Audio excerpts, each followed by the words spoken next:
One aspect of the North Family Endowment is that we get the great privilege of hosting the North Family Lecture in Parks Recreation Management every year. And we are delighted. I was so excited once one, we decided we were going to do this, and two, that you were able to make it, Booze, that the 2023 North Family Lecturer is Micah Booze. I mean, wow, in 2000, we were all at Southwestern at the same time. These are just things we did not think we would be doing. Raised in Thomas, Oklahoma, and a 2010 SWOSU PRM graduate, Booze is a wildland firefighter based out of Chugach? Say it. The latter. Yep, Chugach National Forest in Alaska.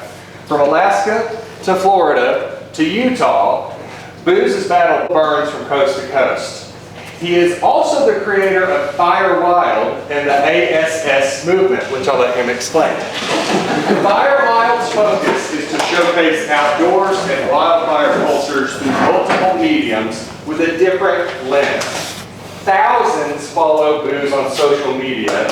Is your account Booze and Fire? Yep, Booze and Fire, for his raw and honest firefighting photos. Booze lives with his wife and two sons in Cooper Landing, Alaska, and the family maintains strong ties to Western Oklahoma. Many of those strong ties are with us tonight. We thank them.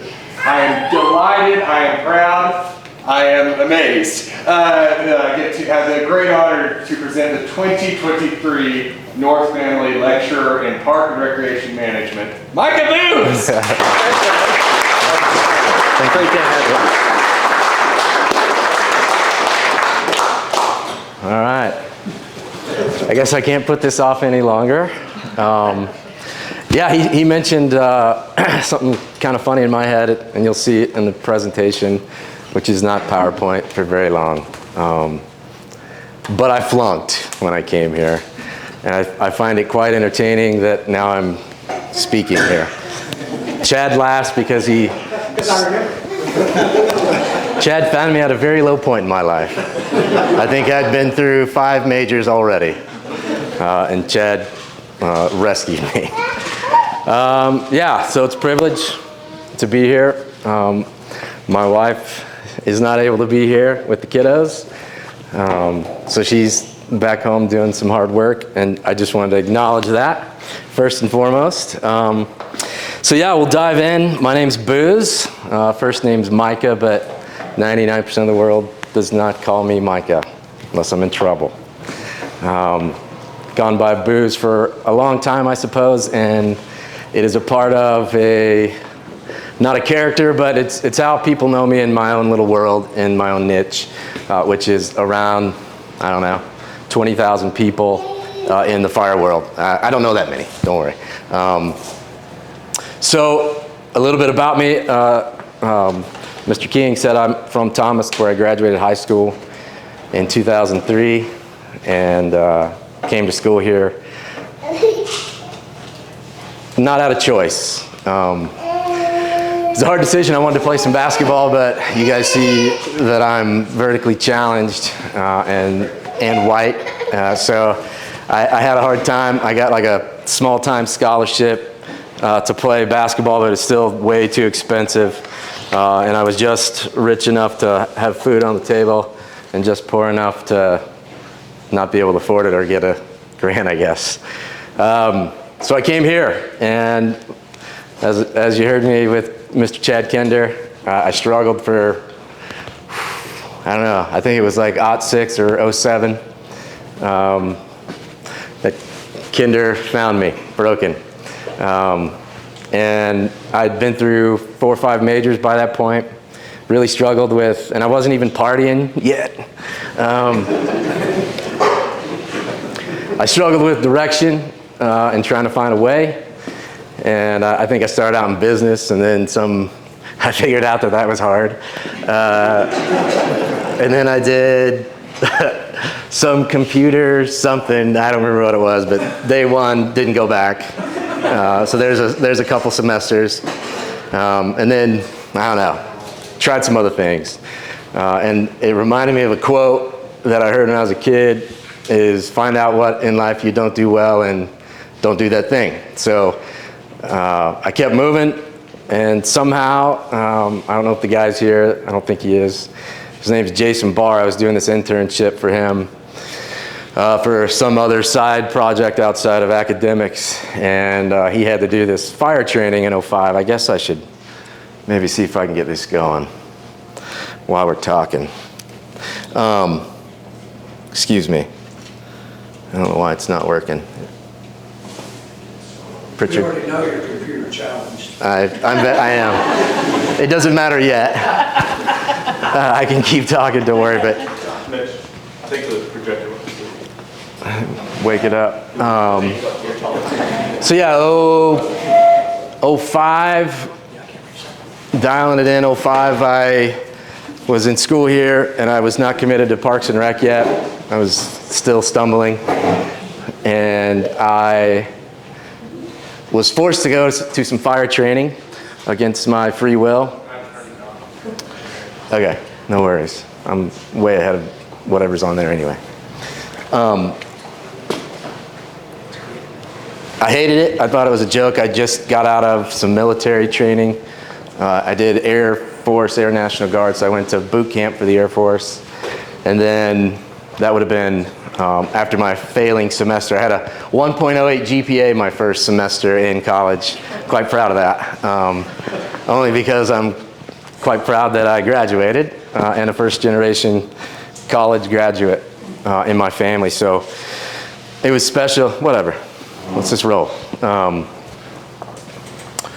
So when I did this fire training, it was, I don't know, I don't want to sound conceited at all, but it wasn't hard for me. It was almost laughable. Dig harder, faster. Like, okay. Not super mind challenging after some things I've been through. And then I didn't get to fight fire until '06. And when I did fight fire, I believe Mr. Pritchard here was there too at this local BIA unit here in Weatherford, which created a great opportunity. I immediately got the fire bug, what we call in our world the fire bug. Sweet, thanks, bud. I'll come back to some of this here in a second. Immediately got the fire bug. I knew what I wanted to do. I'm working outside and stuff. There was no avenue quite yet, or I didn't know of it. And then, so that was '06, got the fire bug. I believe by '06 or '07 is when Chad and I discovered each other. And I realized that you can do this for a career. And it's kind of hard at that point because I hadn't had anybody that had really led this process yet. So it was kind of paving a way. In my mind, I didn't have any mentors or any people that have, made a path, trailblazed this yet. So once I figured that out, somehow Chad and I magnetized, or he saw me, found me on the side of the road and in the ditch or something, I don't know. But we had a lot of good talks in his office. I switched over to that program and everything became like easy because it didn't feel like work, or it didn't feel it didn't feel hard, I guess. With that came some bad decisions, now that I remember driving out here sometimes in certain states because of that I regret, but I was very thankful for this program. Personally, it allowed me to have a safe place and a safe, hey mom, a safe place and a safe space to move around and figure my way out. And so this program started in what time? We started that degree, you were in 2003. What's, come again? We started that degree in 2003. The fire? Well, the fire degree started in 2009. We started offering classes in 2007. Yeah, you started with the minor in 2007. And that's where I went. So then, the funny thing about my graduate, I know I'm bouncing around, so bear with me, but I graduated in 2010 on paper, but I was pretty much done in '08 or '09. English 2 really was a thorn in my side for a long time. Literally, like that would be the only class I would have in a semester trying to knock it out, and I just couldn't do it. But I did it. So up until that '07 date, I was working with the BIA unit. Then in '08, I went to Southern California, Malibu, played basketball with Jamie Foxx. Michael Strahan worked. I mean, you see all these people. It's common there. And I was doing a job that I didn't like doing, but doing it in a place I really liked being. So I did a lot of surfing, and went to a couple bars, and came home with my last paycheck only after 4 or 5 months. Very immature time in my life. I was 23. And so, but I knew this was what I wanted to do. So it came back. I got to count that as an internship. Mr. Kender agreed on that, and I got paid. So it worked out for a couple of ways. And then came back, started finishing up besides that English 2 class, and was pretty much done with school up to 2010, which is when I met my wife, girlfriend at the time, Paige, who played basketball here. She was done with school and just moved back from Denver. So 2010, finished school up, and then 2011 is when I really kind of took off in my career. I went to southern New Mexico, worked for the National Park Service, and I better do something here. This is, all right, so back on track. So 2011, New Mexico, had a really bad leader and a humbling time there. One of my most funny humble times in my career was there. And if I get time, I'll tell you about it. And then from 2011, after that season, I went to Eastern Montana. First of all, back up. After that season, I went to Central America. I had some kind of life-changing experiences, just in the way of philosophy and the way I think and the way I saw life. And coming back to First World kind of messed with me a little bit, put me in a dark place. And I'm very thankful for my wife, who was there for me at that time, girlfriend, but dealt with me about some stuff. Just struggling with, third world to first world, and how nice it is here. So after that, got my crap together. There's a lot of kids in here. And I went to Eastern Montana out of Miles City, a great place to fight fire. I was there for 2 years, and in between the 2 fire seasons there, I worked in Southern Illinois, which is in an area that looks a lot like Kentucky, for the Forest Service.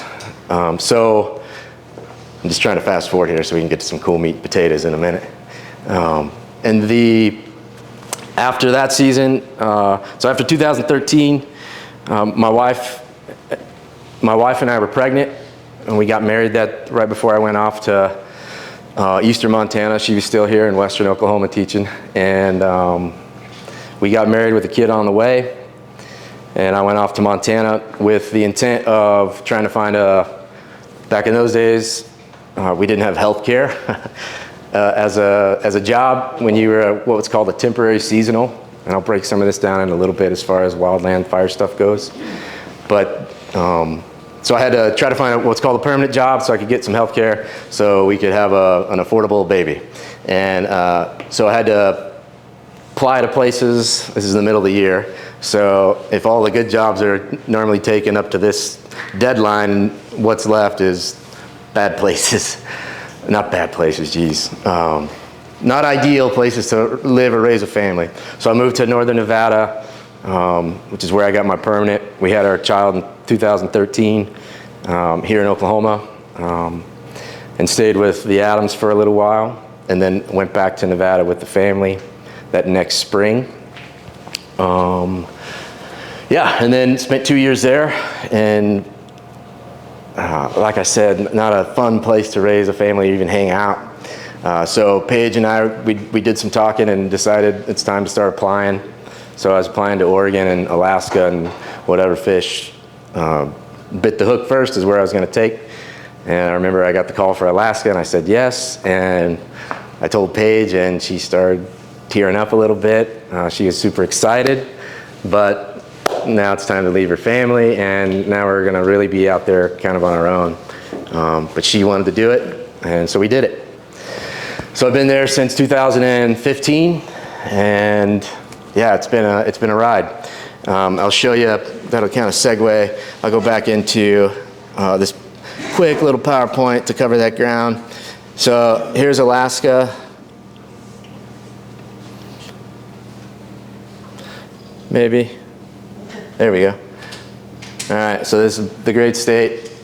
And then here is that little arrows indicating, this is called the Kenai Peninsula. And that's where our house is. We bought some property there. We live there. It's at the headwaters of the Kenai River, if you know anything about Alaska. It's arguably the best salmon fishery in the world, accessible by road. Sockeye salmon and silver salmon, and some big toed rainbow trouts. Yeah, so it's a lucrative business there, a lot of fishing guide buddies, and a lot of fun stuff to do. A lot of, you can see Anchorage is just to the north of us there. That drives like 2 hours, that's where I fly out of. And this place here is where a lot of people from Anchorage and a little bit what we call the valley, just north of Anchorage, those little towns there.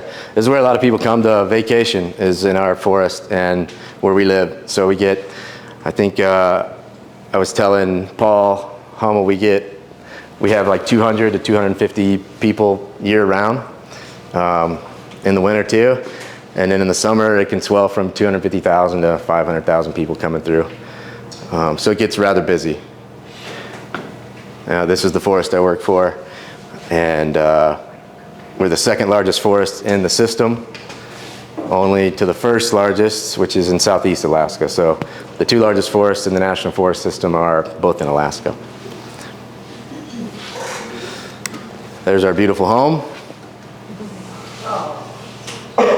And you can't see the deck here, but off to the left, great spot where the in-laws love to hang out. But as you go down, that's downhill. We got a nice deck perch up there, but the Kenai River is just right on the edge of my property. Our property, excuse me. That's my dog, Zuni. Our dog.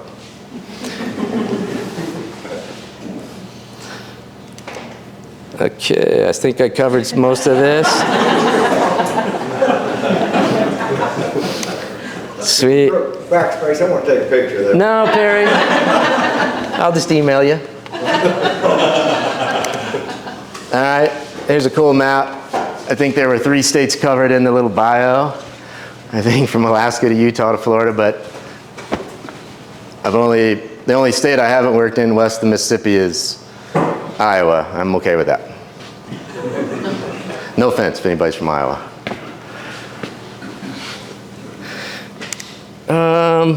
If anybody cares, I'm not going to talk too much about it, but yeah, I do have a go back now that Matt Brown showed up. My backpacking trip in Central America was not 100% solo. He was there for 10 days, I think, out of 2 months. So, cool.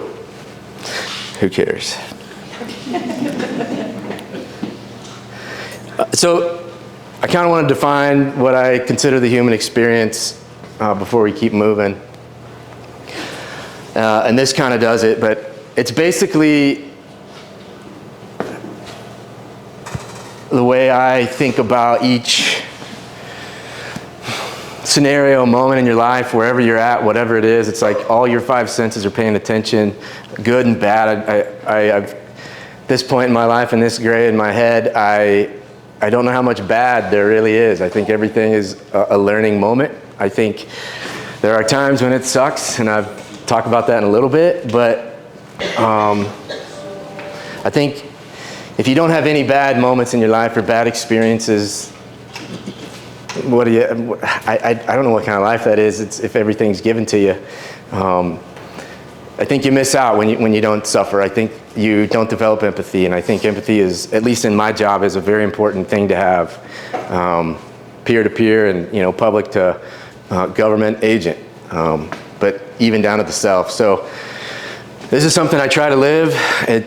I'm still human, so it's hard sometimes too, but I constantly think, like, I had some bad stuff happen to me this past year. I'll go into a little bit. But it's just a constant zoom out and understanding, like, life is up and down. It's the water drop. You start at the top of the mountain, work your way down into a valley, and realize, like, I'm supposed to be on top of the mountain. And then all of a sudden, you get evaporated higher than you've ever been. I read this in a poem. It's great. And you come back down to the mountain where you wanted to be. And that's life. And this job is this way. And I think I try to live that as best I can. And again, I fail more than I succeed, but this is what this means to me. And I think every moment has the moment to be a life changer for somebody, whether that's a smile, whether that's a hug. It's a big deal too. And something I've also lived, a dude told me years ago in my fire career, and it changed, a little tiny thing, it changed my life, and it changed the way I think about people when I don't want to think nice about people. And just every experience. For instance, when I checked my hand crew in, 10 people into a hotel, I get that person's name. Hey, what's your name? And they tell me their name, and then I repeat it back to them. Thank you so much for helping us, whatever, Jane Doe. I'm talking to somebody on the phone, helping me out, same thing. If I want names, and I think it makes an exchange, it makes some accountability for, you know, a little micro relationship. And at the end of the day, that person might be having a bad day, or you might be having a bad day, and that changed one day. And I think that goes a long way. So that's what this is about. And in fire, there's a lot of camaraderie. There's it's a very unique world with a lot of very unique people that make it up. You guys look at me, and I've been told for the last, I don't know, 13 years, I've been saving money on haircuts. I've been told for those 13 years to get a haircut. I'm like, I'm okay. And in my world, this is like, I'm almost more trustworthy. I've got a lot more street cred looking the way I do than looking nice and high and tight. So yeah, and but to the experience, I think I've gotten to experience so many other humans in my life now through these travels, through this job. And again, that started here. But it's influenced me a lot.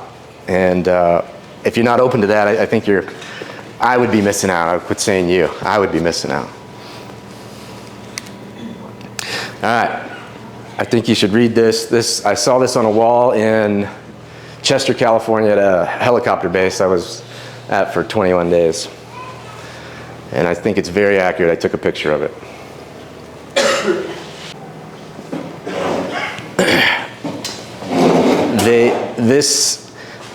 I got some negative feedback from a younger firefighter one time about this picture.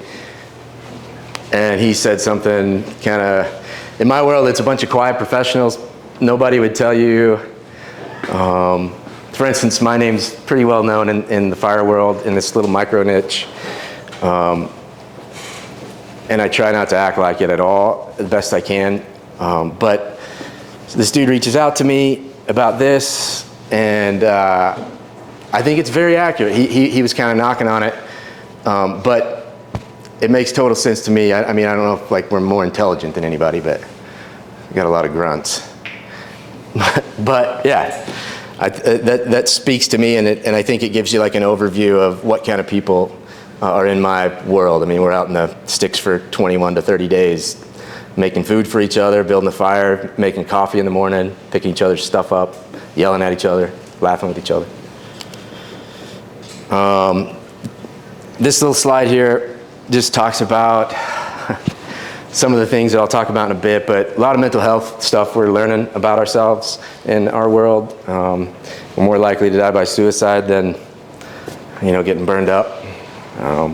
So I found this very accurate. I was actually able to help with a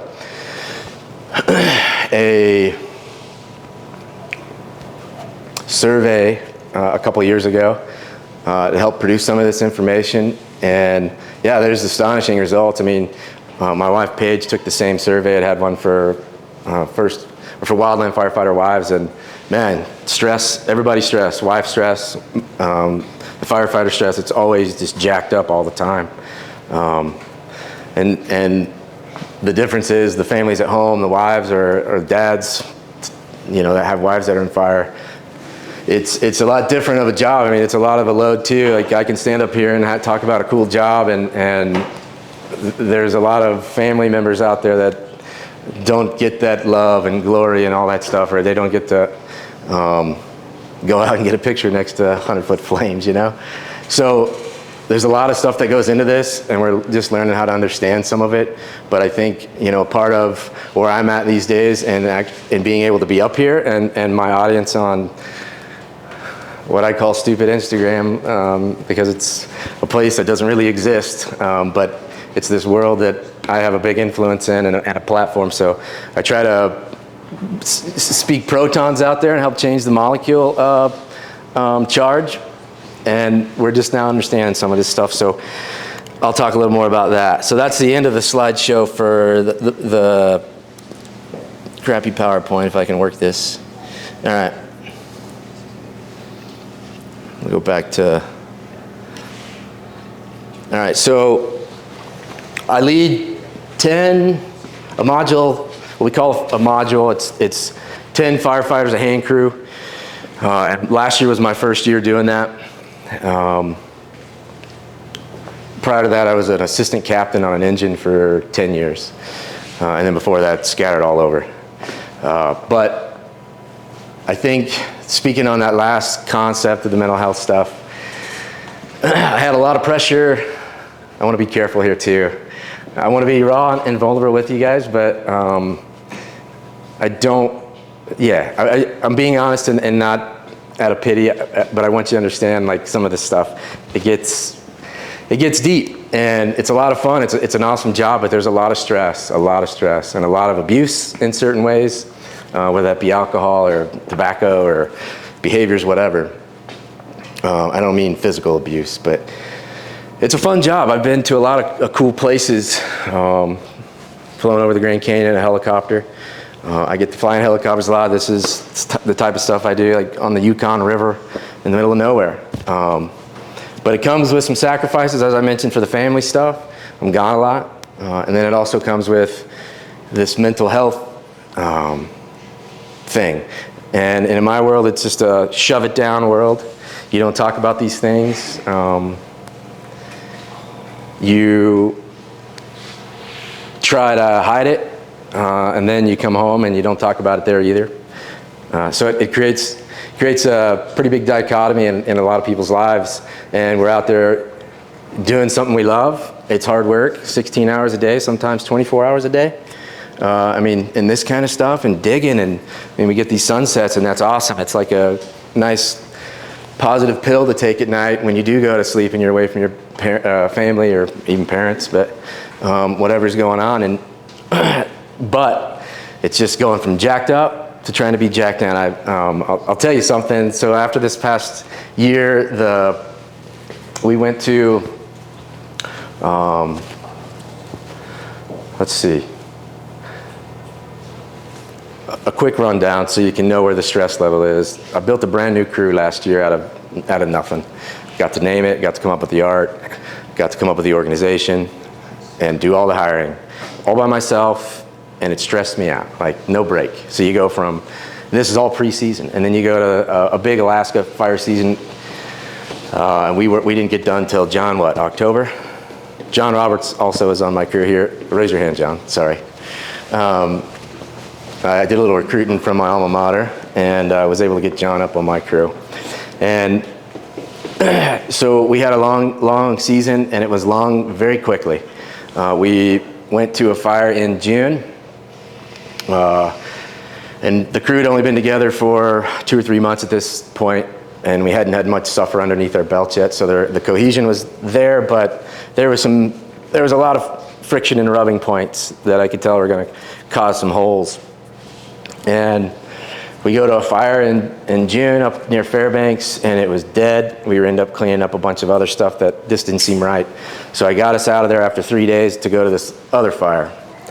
To get out of there, we had to get helicoptered, like we got helicoptered in, and then we had to go get helicoptered when we came out to a landing site to get in our trucks, package all of our stuff back up, and we were out in the woods for, a week in the middle of nowhere in Alaska, which is a whole nother fun topic if I had time, or maybe during questions if we have time. So we helicopter out, drive to this place, and immediately I've got a really good network and a lot of really good friends in high places, literally and metaphorically. This guy is up in an airplane at this point. He's texting me. He's like, "Yo, it's a S show. It's a crap show at this fire. Heads up."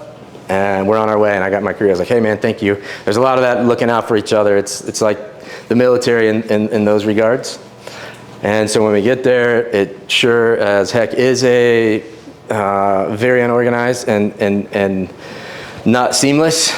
And so naturally, there's these things in fire you raise an eyebrow to, and so you kind of make a mental note of it in the back of your mind, like, yo, this is messed up. Heads up, guys, as we move forward. I'm noticing all these trends and things aren't in place, and so that's what you do. It's a lot of situational awareness stuff because we're there to solve a problem.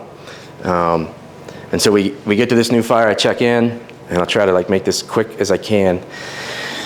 Some things were weird at first, and so I go to get an operational briefing. My crew's waiting, and their truck's on me. It takes like 30 minutes. In that 30 minutes, a helicopter pilot came over on a really cool one-wheel skateboard with a wheel in the middle, right, electric. Pilots are generally pretty cool folks. I get along with them quite well. This guy came to hang out. He had some downtime, so he came to hang with the crew while I was getting briefed. So then fast forward, I get briefed. And then we go down the road an hour, it's like 7 or 8 at night. The stuff that was supposed to be there for us to go to work to wasn't there, so we present the question of all these things. So basically we had to drive out, didn't do work. We go camp, wake up, everybody's frustrated because this yanking around, that's why I told you that part. We go back to camp, wake up the next morning, go out to that same place, and they're telling us that we're gonna have to do a firing operation and lay some fire down to help a fire on the opposite side of where we want it and help it go back towards the main fire. It's a tactic we use a lot with drip torches. And so I'm scouting, spend the whole day. The crew's cutting big, huge swath of trees, and they're beat. They didn't even eat. I didn't know this till later. So they're working hard, and it doesn't look like much is accomplished because there was so much work to be done. Call them in. This is that second day we're out there. I call them in. Hey, we're gonna have to go to camp. And then out of nowhere, I'm waiting on them. Over the radio comes some communication that, and I'll never forget this. I've never heard this on the radio yet, and I've been in fire for 18 years. But a dude's voice who's trained to be on the radio, very emotional and like quiver-lipped and no air, and he says that there'd been a helicopter crash. And before he finished his sentence, you know, I could tell that the pilot didn't make it. I didn't know anything else, what the mission was. I didn't know if there were any other on board, but basically he said it, and I was like, man, I hope my crew didn't hear me or hear that, because there was poor communication from where they were to where I was. So they catch up with me, they heard it all. I'm like, gosh dang, that's gonna kind of screw our heads up a little bit psychologically. It's my job, you know, to look out for these people. So this is all going on. So you're looking out for 9 or 10 people, like not just physically, but you know, are they getting fed? Are they drinking their water? And let alone like, what's your mental, like where you at mentally, man, or gal? You checking on these people, and then you hear this, and it's like if your kids heard this or they saw this, is what you think, kind of. And I remember thinking that, and as we're driving out, we were having some radio issues of our own in my truck, and all of a sudden, one of my squad leaders that works for me hits me up and says, hey, there's been, they're trying to hit us up on the radio, and says they want us to respond to that helicopter crash. And by this point, we all knew the pilot didn't make it. And so this is not what we do. Like, it's not our job to respond to this kind of stuff. We are in the woods, like, don't want to talk to anybody. We just want to do our job. We don't respond to medical incidents unless they're internal, typically, and we don't respond to accidents. And so when they asked us to come, they asked us to dig a trench to collect all the fuel and all the water that they'd sprayed on this helicopter. And when we showed up, there was no body. It's been like 30 minutes since the actual crash. And the skids result, and we just got off a helicopter. These guys just talked to this pilot, and the skids, the only thing that you can recognize, and they're upside down towards the sky. Everything else just looks like somebody had shot a few beer cans with a 50 cal. I mean, just stuff everywhere. So yeah, we dig this trench. You just kind of get in your mind operationally, you know, bad stuff happens. So we dig this trench around the corner. We get done, and this is where it gets kind of tricky. Is obviously I take pictures. And in my mind, a fire is a natural disaster. So it's not uncommon for me to have a camera in my hand a lot. And basically there's some faux pas about fatalities and having a camera, but I didn't think this at all. Because this is going to be a FAA investigation. There's going to be all this stuff, and now we're digging through a investigation scene. I didn't communicate this. This is where the problem comes in. The problem is, basically, the facts are, is I pulled the camera out, and I videoed where we worked. There was shrapnel everywhere. The guy told me to just keep a heads up. So I film it with a GoPro, and I'm walking down, and there's 9 people digging. And I just tied in, got my part of the dig done. And the dude behind me told me, I got it, I'll finish where you're at, take a break. So I did, but now I'm standing there, and the gravity and levity of all this is making my knees shake like moonshine, man. And and so take this camera, and I go down, and like, I don't know, 2 or 3 people down, somebody says something to me, and it shocked me. Like, basically they said, hey, I don't think that that's appropriate or something. This is a 21-year-old. I'm 38, and not that that matters at all, but based on experience, it's something I would have done when I was 21-year-old that I would not do now, you know? Like, it's not appropriate to be that way. It's like, it created a situation. I didn't say anything rude. I kept walking, came back. The problem was when you're in this kind of setting, you got everybody circled up. After this is all over, they got done digging. I go get us taken care of so we can leave. And then now we're all huddled up. And this is when you kind of break things down. And I said, hey, make sure you guys get a hug from somebody. This is stuff that doesn't happen every day. And it's going to affect you psychologically. So call somebody, do what you need to do. And then I, very regretfully, but humbly and learned from it, I called this dude out kind of, which is very against my protocol. You know, praise in public, punish in private. But I was emotional. There's a lot of things going on, and I failed, and I called him out. Pretty tactfully, but aggressively. And from that point on, it changed everything.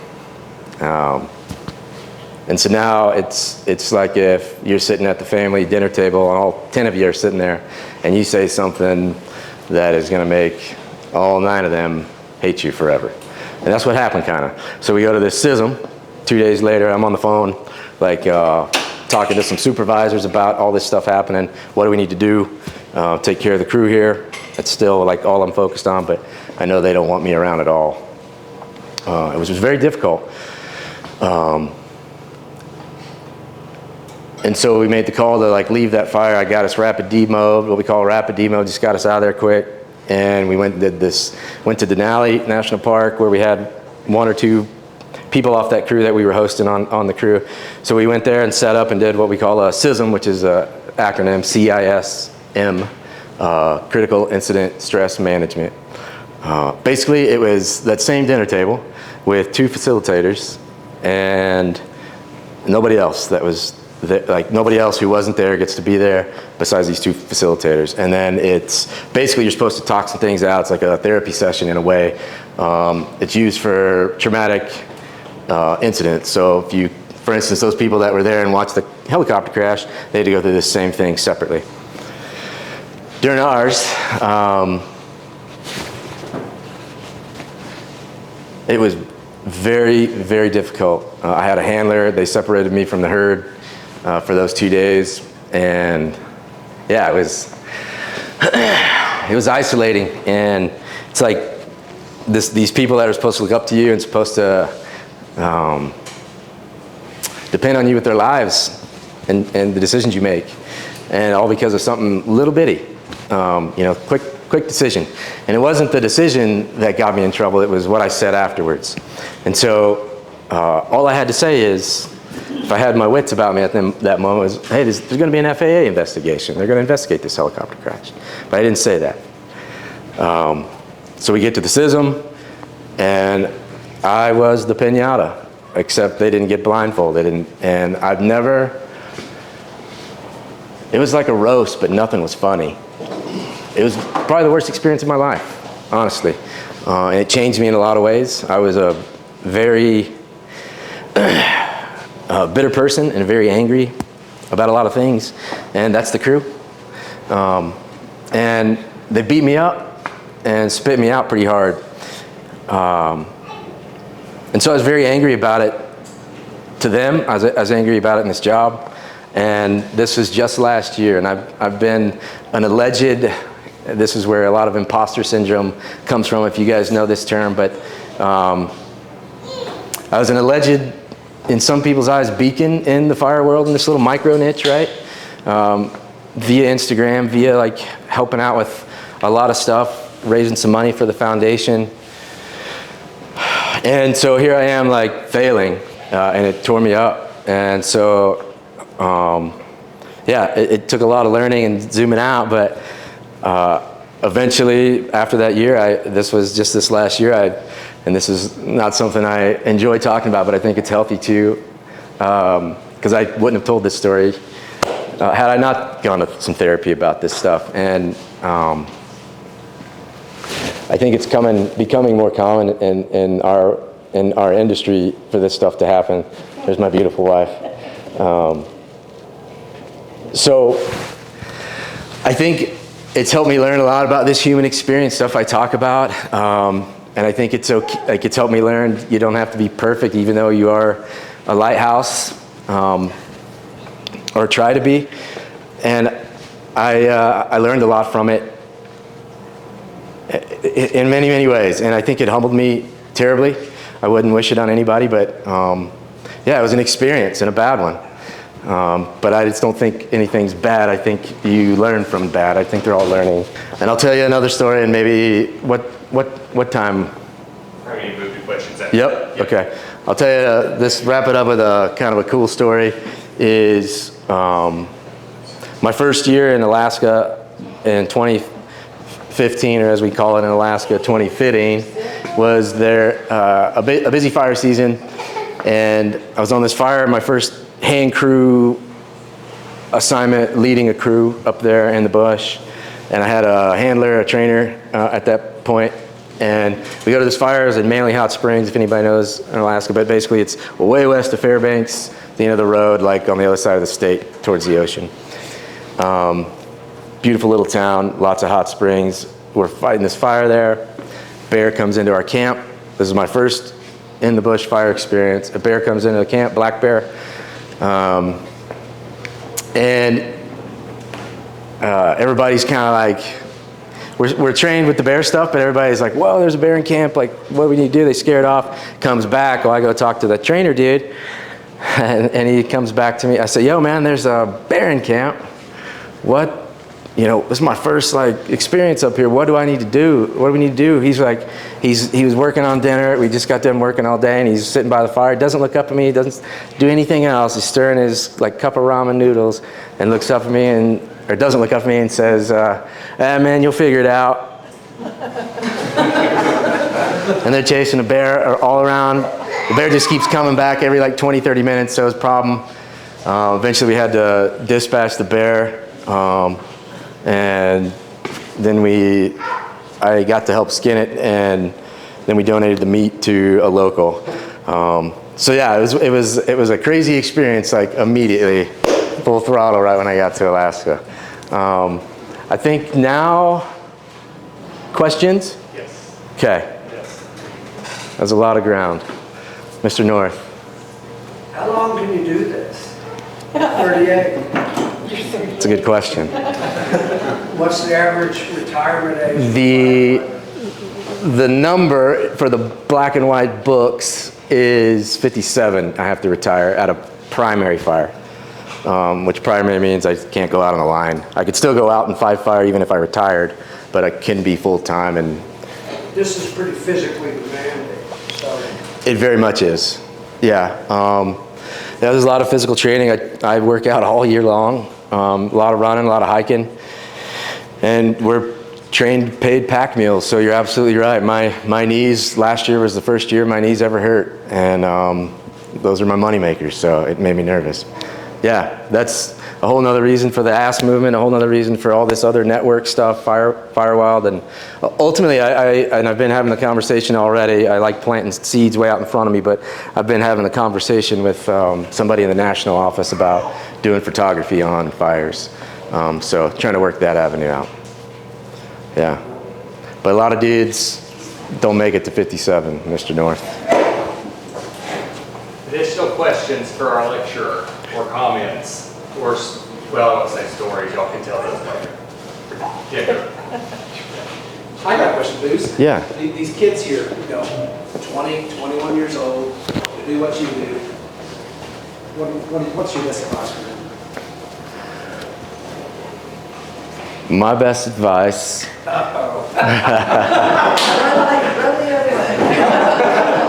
With a disclaimer of don't listen to my advice. No, I think the hardest part is a lot of the resume stuff. So once you learn that, but I think the best thing you can do is find a mentor, somebody that does things right or that you respect, even if it's not on fire. But don't say no to stuff as far as experience goes, and yeah, be eager to learn. Everybody, we all started somewhere and everything. I think that's a big question I get of like, how do I get in the door? You apply or you get your firefighter training done here or wherever you can and take the first job. That's what I did. And I had some, earmuff the kids, but some shitty places that I worked.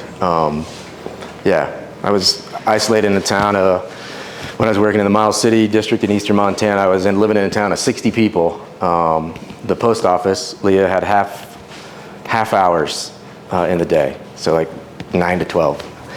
Tiny towns, and worked in some places I would not want to live my life very long, but again, it's all experience. Is that good? That's great, Booze. A plus or D minus like normal? A plus. Additional questions from our students or our potential students. And I think your professors might get bonus material, but I'll leave that to you. Can house lights be brought up, please? Someone, thanks. Thank you, Heather. Micah, that was incredible. And sidebar, good use measuring the size of a community and how long the post office is open. But yeah, that works, right? You gotta always get and go with your in-laws. I was blown away by that. I don't know about you all, and I think imposter syndrome is something all of us deal with in some way or another. But I don't think anyone in this room would disagree with me when I say we are so proud to call you a SWOSU Bulldog, and we are so proud of you, Micah.